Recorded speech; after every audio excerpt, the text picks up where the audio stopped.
Arriving at school the next day, Seika realizes that the devil panic had calmed down after he had been enrolled for a month.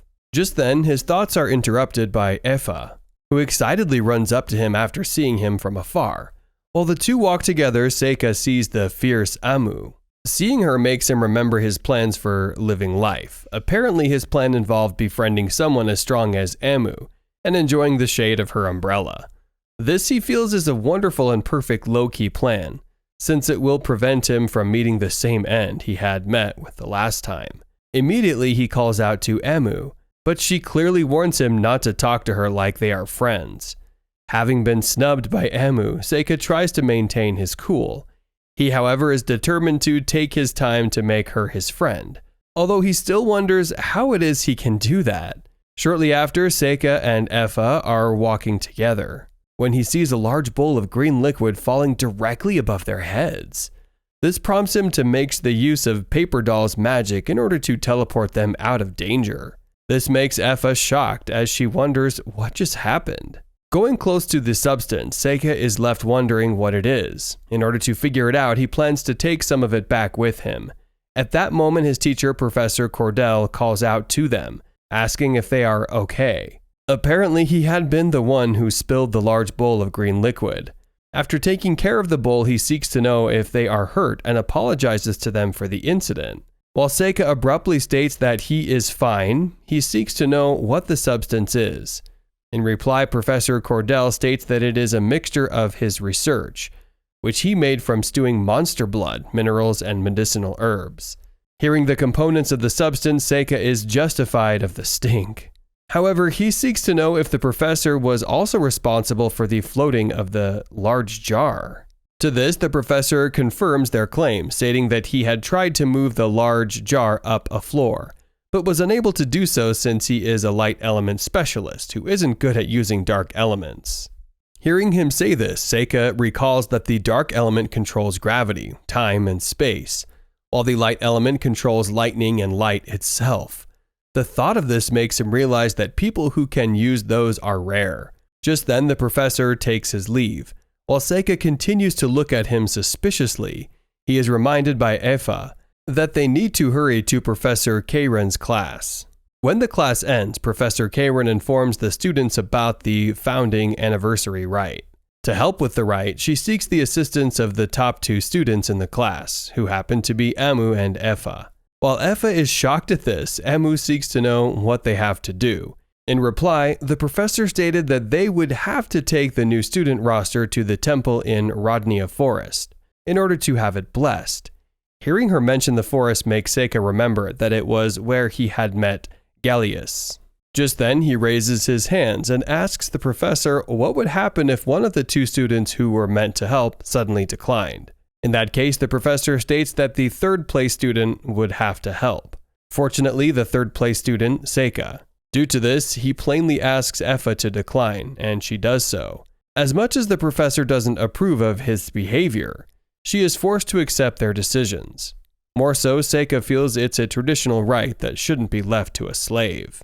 While heading home, Seika apologizes to Effa for what he had done earlier. Furthermore, he asks her if she had wanted to participate in the rite, but she clearly says no, since she believes he had done that for a reason.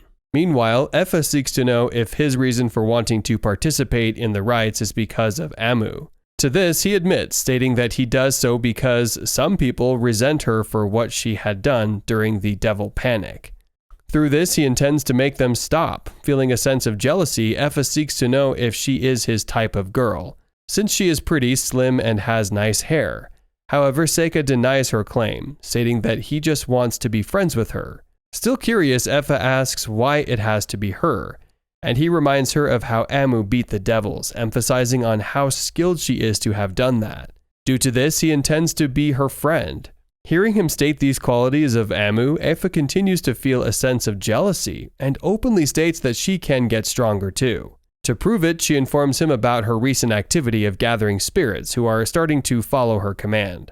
As much as Seika commends Effa's ability, he still thinks Amu will end up being a significant figure with regards to strength. With no other choice, Effa decides to help him, and this causes Seika to be thankful. However, she tells him not to act like he had acted in class, since it would make people start to speak badly of him.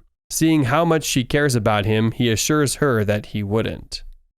On the day of the rite, Professor Karen hands them the register to be delivered. While the two advance deep into the forest, Amu seeks to know what Seika intends to pull. In response, he admits that she stands out so much, and he needed a chance to talk with her. Just then, she seeks to know if his slave Effa isn't enough for him, since she was big-chested, accusing him for wanting to score with another classmate too.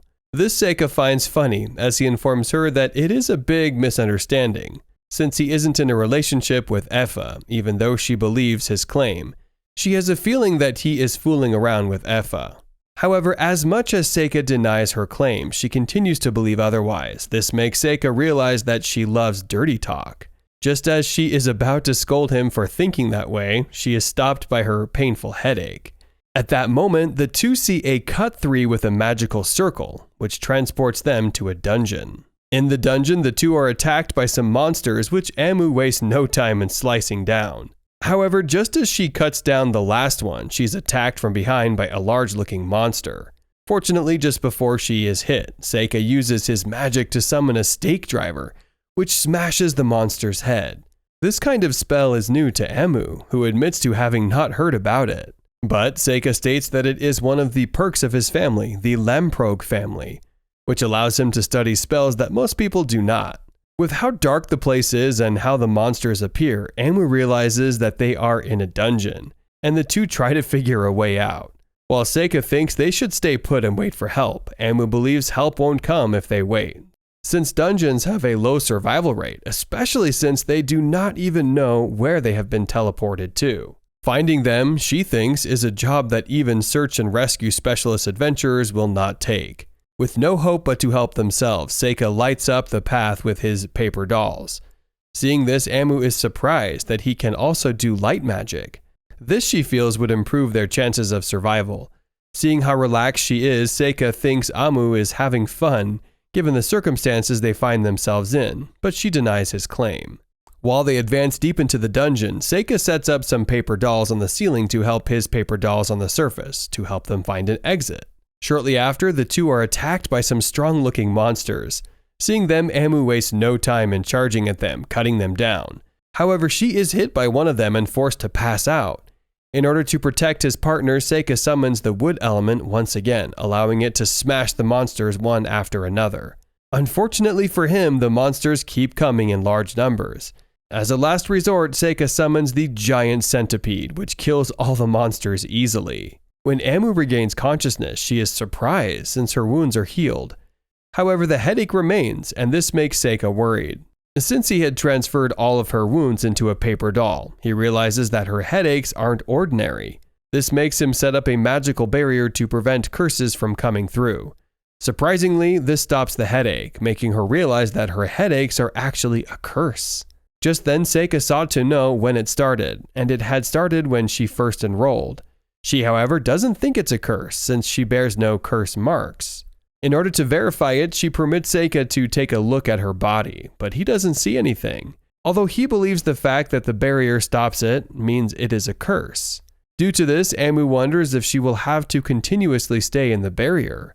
To proffer a solution, Seika asks for a strand of hair, which he uses with a paper doll, to create a substitute barrier for her. Even though he says it will get used up, he assures her of making more of it when she needs it. While spending time in the barrier, Amu seeks to know what elements Seika uses, but he doesn't seem to have an answer to the question. Just then, she brings back her talk about Effa, asking if he seriously is not interested in her. Furthermore, she asks if he has kissed her or felt her chest, but Seika clearly states that he hasn't. His response sounded lame to Amu, who had expected more.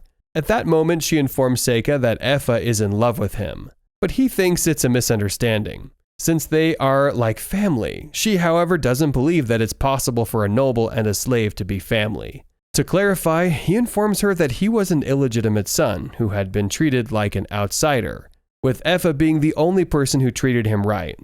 This makes Amu understand just how much trouble Seika has had his fair share of. After that, he turns the table, seeking to know about Amu's parents and if they were adventurers. In response, she states that her mother is a guild officer and her father an adventurer. However, she doesn't feel happy about saying it. When Seika notices this, he opts to change topics. Asking her what she likes to do, she clearly states that her interests are fighting monsters and people. Furthermore, she hates that her reason for coming to the academy is to get away from the guild who thought she was weird. She will keep fighting in hopes that fighting will get boring for her and give her the chance to be normal. So far, she doesn't think it's working since she feels so much fun from killing those monsters. All these make her feel like she is weird, but Seika doesn't think she is. Instead, he thinks she's just hasn't found her environment to thrive in. Hearing these words from Seika makes her thankful. After that, the two head out to face the monsters in the dungeon, since they assume that no monster is a match for them. Having defeated the monsters, they get ready to face the head of the monsters, which is the dungeon boss. Together, and combining their unique abilities, the two successfully take down the large monster. This gets Amu so excited. Unknown to her, he had already found an exit, but chose to let them fight the dungeon boss in order to give her an incredible experience. Shortly after, the two see a mithril sword on the body of the monster, and Seika offers it to Amu. While he takes the ring with it, when the two leave the dungeon, they give their professors a detailed account of their experience. On the other hand, Seika figures out that Professor Cordell had been responsible for all the irregularities in the academy. Apparently, he had been the one who placed the curse on Amu, and was devastated to learn that the curse didn't affect her anymore. Just then, he summons a devil and transfers the curse on himself. Then, he transfers the curses and regrets back to whence they came, making the professor the recipient of all of them. Did you enjoy this recap? If you did, kindly like this video and subscribe to our channel so we can bring you the recap of the next episode. Until next time, do take care and stay safe.